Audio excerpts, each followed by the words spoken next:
السلام علیکم ورحمۃ اللہ وبرکاتہ۔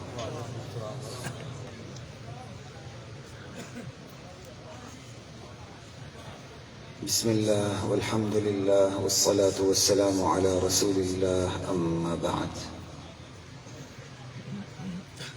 فاعوذ باللہ من الشیطان الرجیم، بسم اللہ الرحمن الرحیم۔ یا ایہا الرسول بلغ ما انزل الیک من ربک وإن لم تفعل فما بلغت رسالته واللہ یعصمک من الناس ان اللہ لا یہدی القوم الکافرین۔ اے میرے رسول، جو تعلیمات، جو کچھ آپ کی طرف وحی کیا جا رہا ہے اسے ببانگ دہل بیان کر دیجیے۔ وَإِن لَّمْ تَفْعَلْ، اگر آپ نے ان تعلیمات کا جو آپ پہ اتاری جا رہی ہیں امت کے لیے برملا اظہار نہ فرمایا، فَمَا بَلَّغْتَ رِسَالَتَهُ، تو آپ نے پھر رسالت کا حق ہی ادا نہیں کیا۔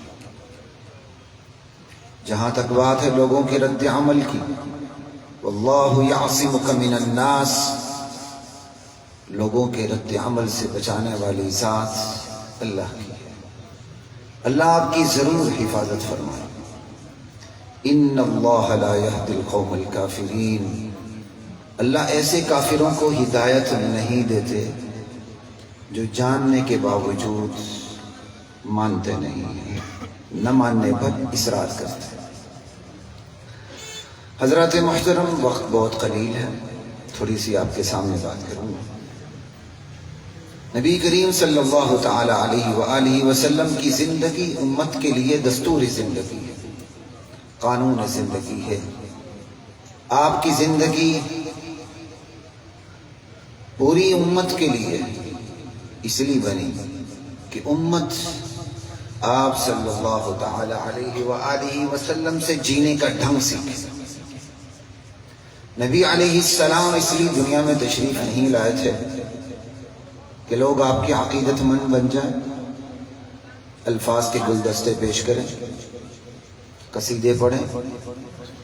عقیدت بہت اچھی بات ہے، لیکن نبی علیہ السلام کی زندگی اولین مرحلے میں امت کے لیے دستور عمل ہوا کرتی ہے کہ امت اپنے نبی کی زندگی کو دیکھ کے جینے کا سلیقہ اور قرینہ سیکھے۔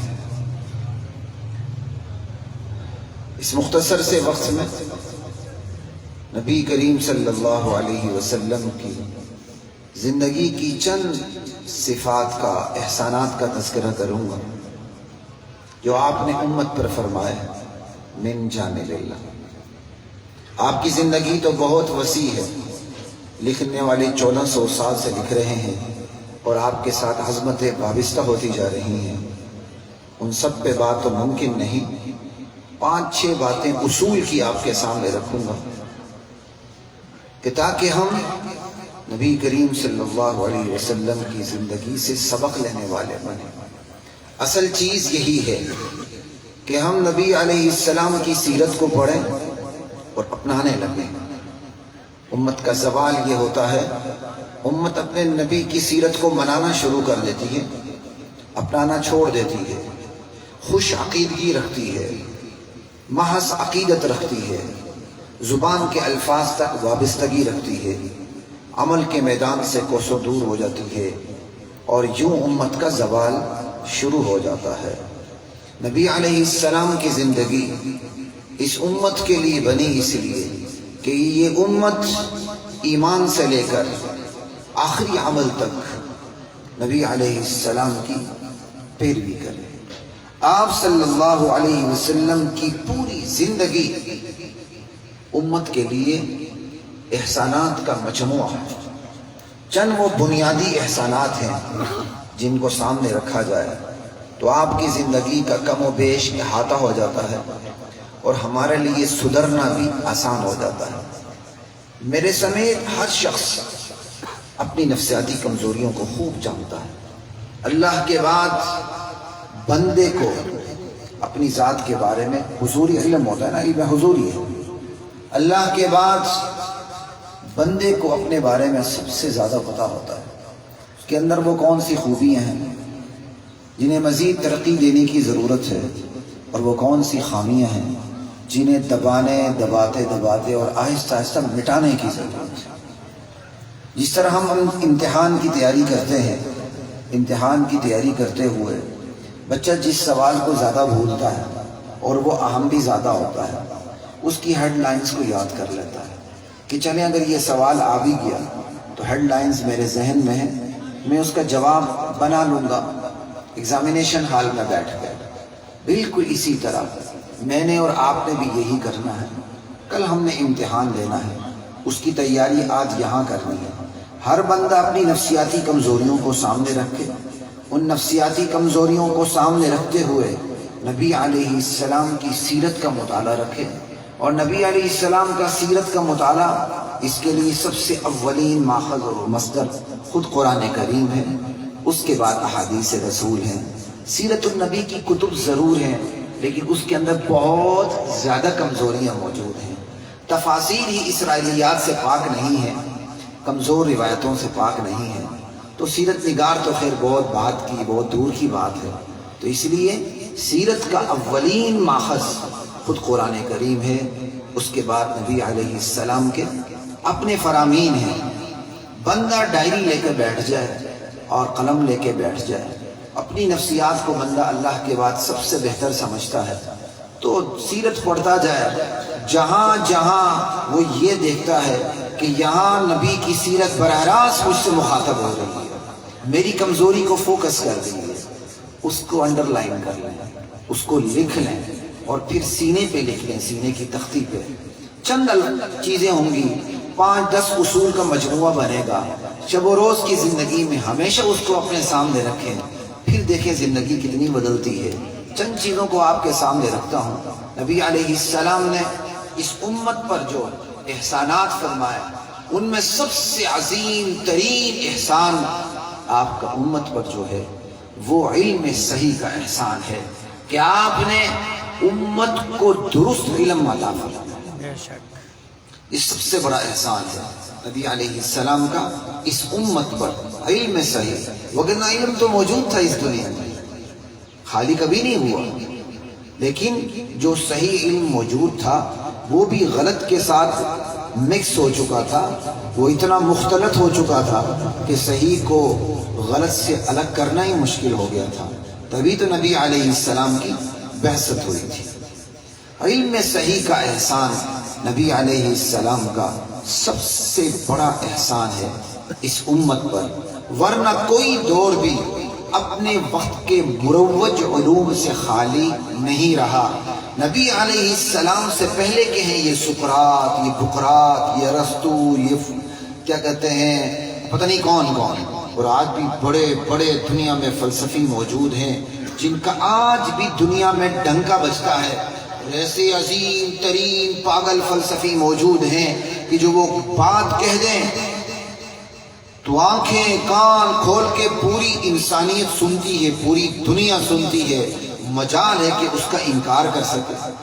ایسے فلسفی آج بھی موجود ہیں، وہ کہتے ہیں انسان کا کوئی وجود نہیں، یہ ایک تخیل کی قوت ہے، انسان خیال کر لیتا ہے میں موجود ہوں، موجود ہوتا ہے، اور انسان جب خیال کر لیتا ہے میں معدوم ہوں تو معدوم ہوتا ہے، اس کی کوئی حیثیت نہیں۔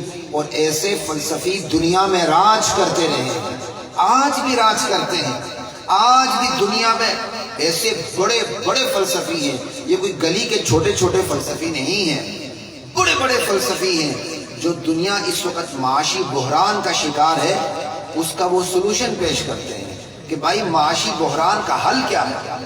ہر فلسفی چونکہ اس کے پاس وحی کا سرچشمہ تو نہیں، وحی کا سوتا تو نہیں، تو وہ ہر فلسفی اپنے دماغ کو لڑاتے ہوئے وہ دنیا کو حل پیش کرتا ہے۔ یوں کام کیا جائے تو اس وقت دنیا جو معاشی بحران کا شکار ہے تو معاشی مشکلات آسان ہو جائیں گی۔ تو یہ کوئی 1-2 سال کی بات ہے کہ ایک فلسفی نے بڑے کمال کا معاشی حل پیش کیا. اس نے کہا چونکہ دنیا اس وقت معاشی بحران کی طرف سفر کر رہی ہے، لہذا اس کا بہت بڑا علاج یہ ہے، بہت بڑا علاج یہ ہے کہ کئی بندے کی ایک ہی بیوی ہونی چاہیے. ایک بندے کی ایک بیوی نہیں ہونی چاہیے، ٹھیک ہے، متعدد افراد ہوں جو سب مل کے ایک بیوی پہ گزارا کریں. یہ ہے، یہ جدید فلسفہ بتا رہا ہوں آپ کو کہ متعدد افراد جمع ہو جائیں، آپس میں ایک سوشل کانٹیکٹ کر لیں، کیونکہ یہ بھی شادی کو سوشل کانٹیکٹ سمجھتے ہیں. اور ہمارے لاء پڑھانے والے، خود میں 7-8 سال لاء پڑھاتا رہا ہوں، تو یہ شادی کو سوشل کانٹیکٹ سمجھتے ہیں، حالانکہ یہ ایک الگ کیا کہتے ہیں موضوع ہے. یہ سوشل کانٹیکٹ نہیں ہے، اس کا اللہ نے خود ہی نام تجویز کر دیا، یہ نکاح ہے. سوشل کانٹیکٹ سے بہت اوپر کی چیز ہے یہ. سوشل کانٹیکٹ تو یہ ہوتا ہے دو آپس میں راضی ہو جائیں، جب تک راضی ہو رشتہ چلتا رہے، جب ایک دوسرے کو بوتھا پسند نہ آ جائے تو الگ الگ ہو جائے. ٹھیک ہے، یہ سوشل کانٹیکٹ یہ ہوتا ہے. تو نہیں کہا اس سے بڑھ خیر بہت اوپر کی چیز ہے، وقت میرے پاس بہت کم ہے. یہاں صرف وَبِضِدِّهَا تَبَيَّنُ الْأَشْيَاء کے تحت آپ کو صرف یہ بتانا مقصود ہے علم صحیح کی قدر کریں. دریا کے کنارے بیٹھے ہوئے کو علم کی قدر، پانی کی قدر نہیں ہوتی. آج اس یہ گزرے دور میں بھی ہمارے علمی سرچشمے محفوظ ہیں. یہ دنیا کی واحد خوش قسمت قوم ہے جس کے نبی کے لائے ہوئے سرچشمے تا قیامت محفوظ رہے. قیامت یوں نہیں آئے گی کہ قرآن ختم ہو جائے، احادیث کھرچ لیے جائیں.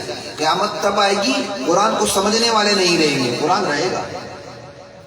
یہ نہیں ہوگا کہ قرآن اڑ جائے گا، بلکہ علماء قرآن کو سمجھنے والے اڑ جائیں گے، قرآن موجود رہے. تو علم صحیح کی قدر کریں. علم صحیح بہت بڑی چیز ہے. اس کی قدر تب آتی ہے جب مد مقابل کے پاس جو آپ علم دیکھتے ہیں وہ کیا ہے، وہ کس سطح کا ہے، وہ کس نوعیت کا ہے.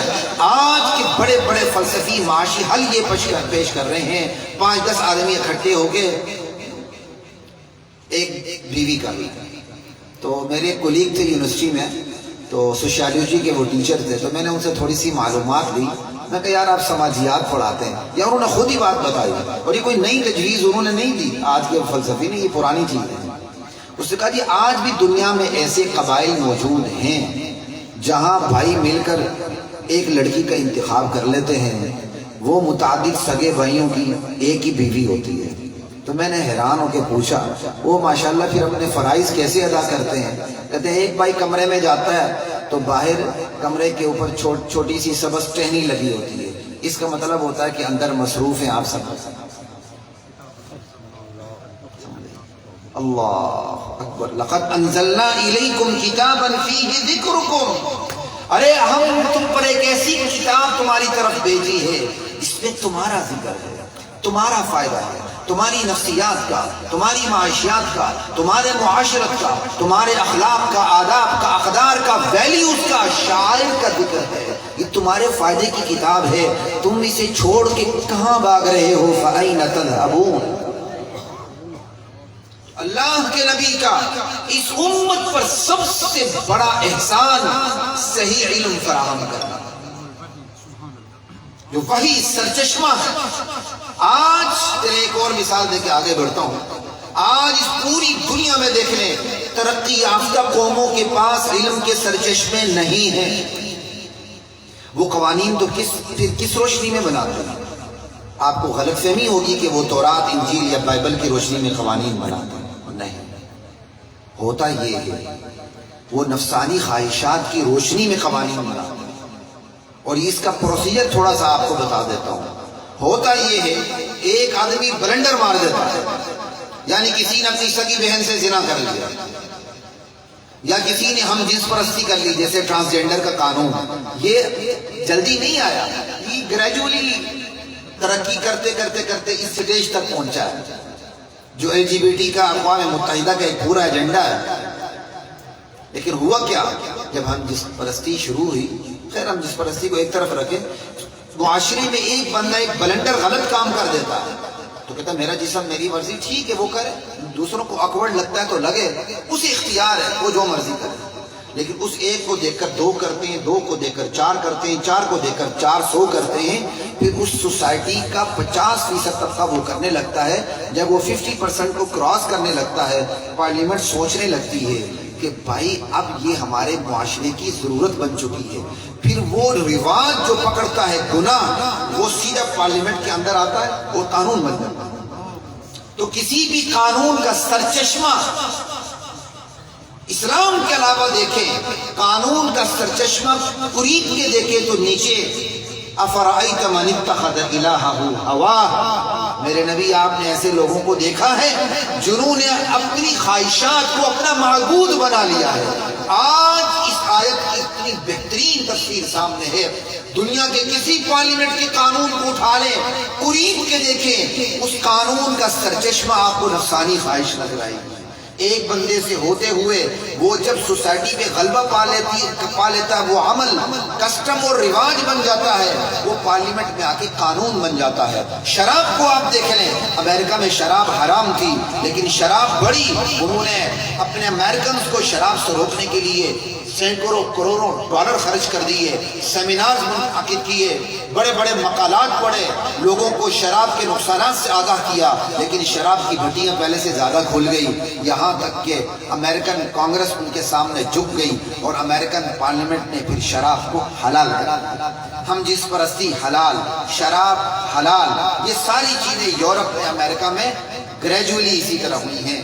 جبکہ اس کے مقابلے میں دیکھ لیں، اس گزرے دور میں بھی الحمدللہ ثم الحمدللہ ہمارا شجر نسب محفوظ ہے.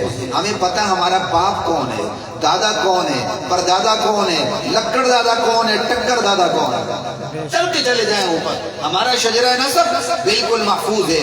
اس کے مقابلے میں آپ یورپ میں دیکھ لیں، ان کو پتہ ہی نہیں ان کا باپ کون ہے.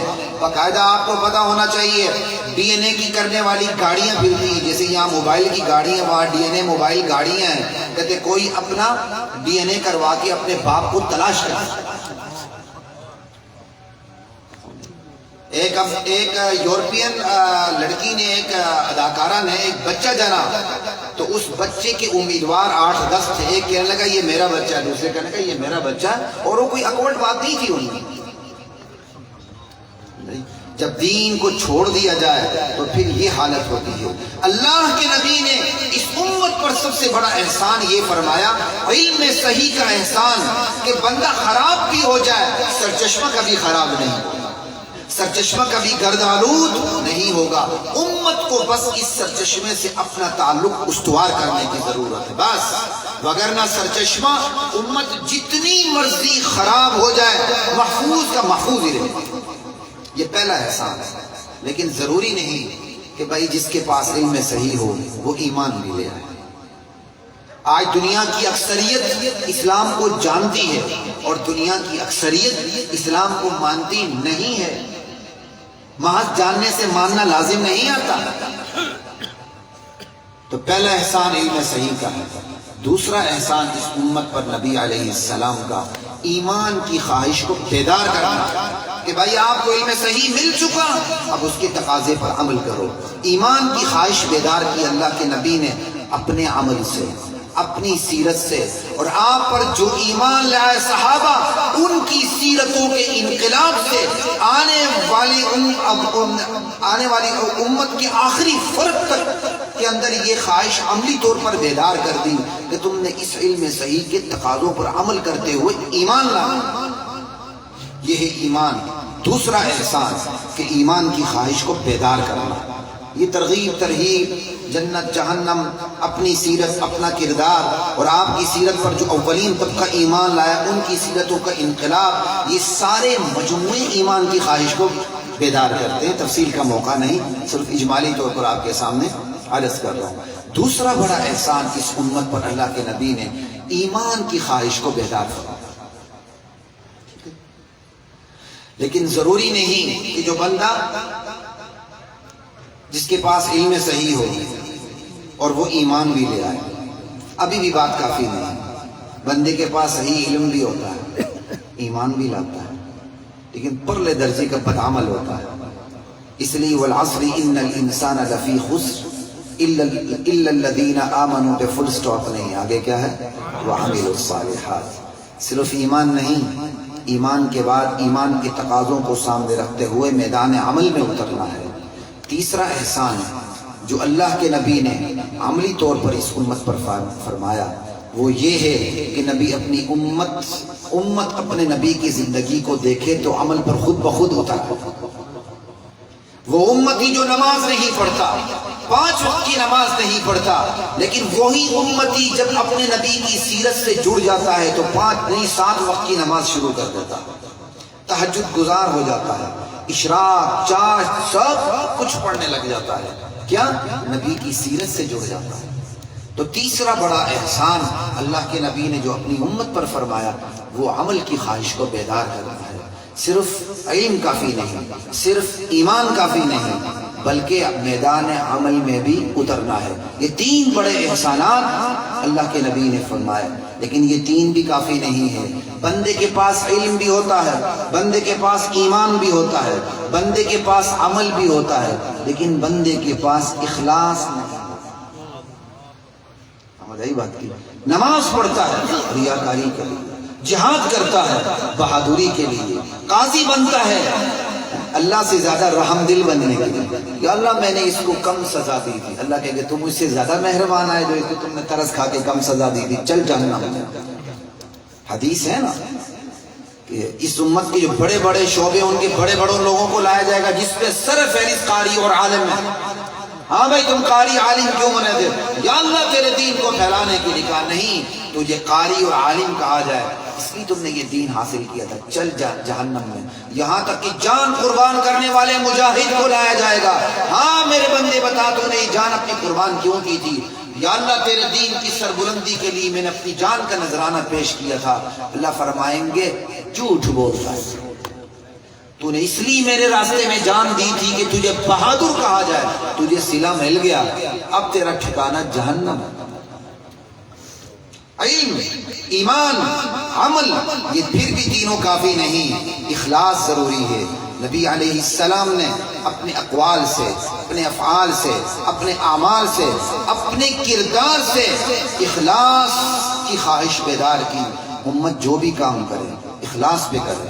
انما الاعمال بالنیات وانما لامرئ ما نوى، یہ پوری جو حدیث ہے وہ اخلاص کے اوپر ہے، اور ہم نے اس پوری حدیث کو استنجا بالحجر امام شافعی اور امام مالک کو لڑانے کے، امام ابو حنیفہ کو لڑانے کے لیے لکھ لیا۔ ہمارے معذرت کے ساتھ جتنی شیوخ الحدیث کی اردو تقاریر ملتی ہیں وہ امام ابو حنیفہ اور امام شافعی کو لڑاتے ہیں، اور بیچارے امام شافعی کو ہمیشہ گراتے ہیں، ہمیشہ۔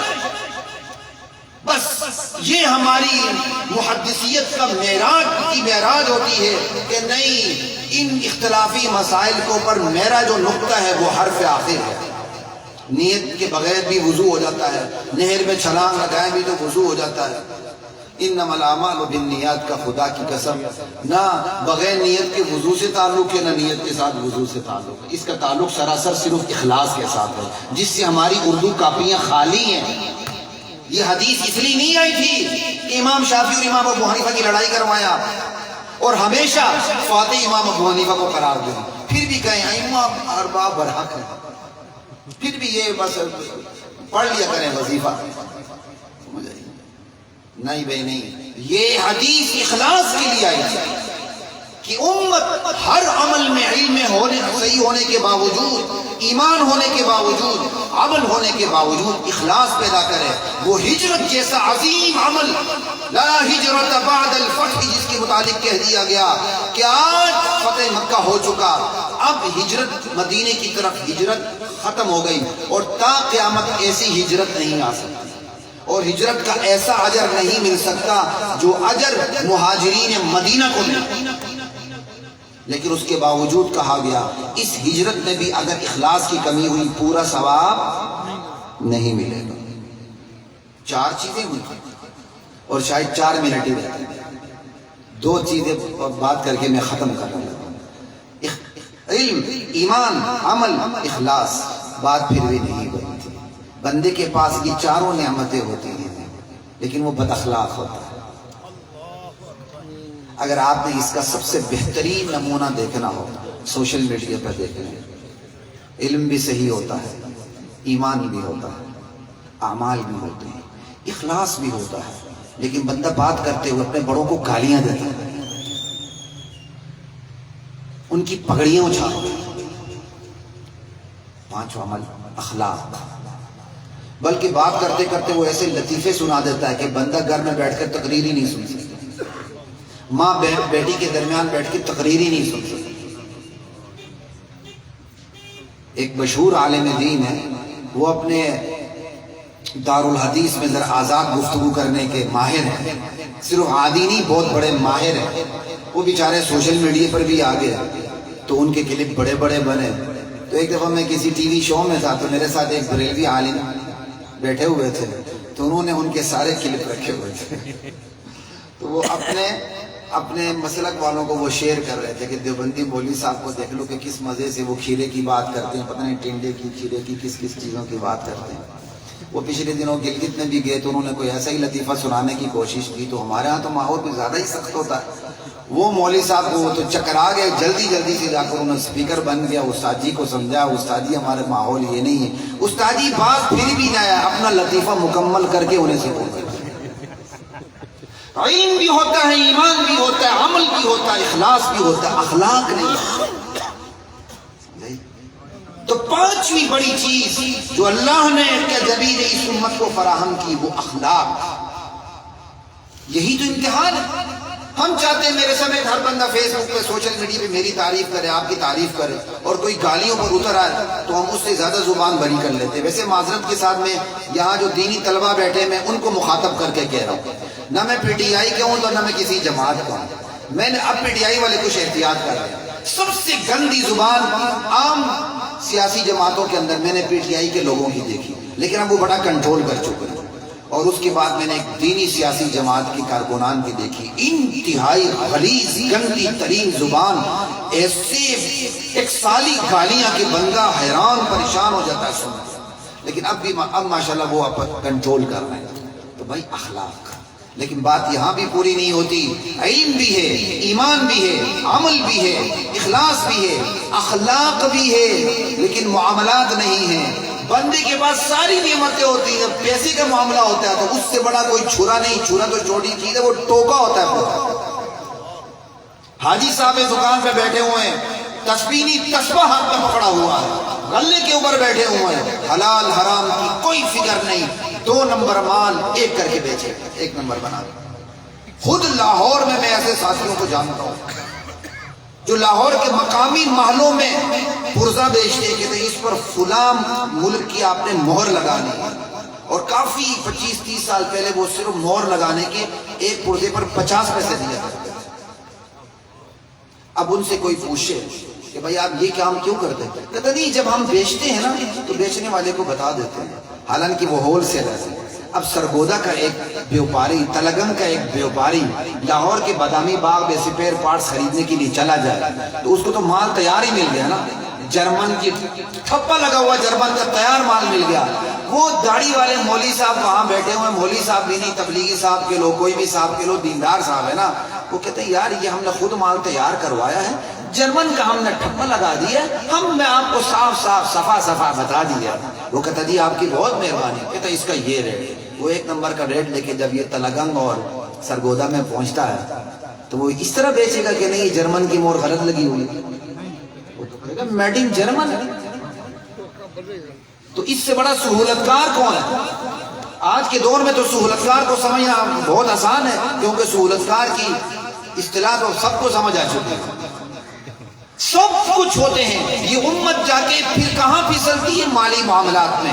لِكُلِّ أُمَّةٍ فِتْنَةٌ وَفِتْنَةُ أُمَّتِي الْمَالِ۔ ہر امت کی آزمائش ہوئی ہے کسی خاص طریقے کے ساتھ، میری امت کی آزمائش مال سے۔ بس یہ 6 چیزیں پلے باندھ لیں، جیب میں رکھ لیں، 24 گھنٹے آتے جاتے دیکھ لیں کہاں کمی ہے، علم میں، ایمان میں، عمل میں، اخلاص میں، اخلاق میں، معاملات میں۔ یہ چیز ہمارے پوری زندگی کو گھیر لیتی ہے۔ اللہ کی ذات مجھے اور آپ کو، ہم سب کو عمل کی توفیق عطا فرمائے۔ وآخر دعوانا الحمدللہ۔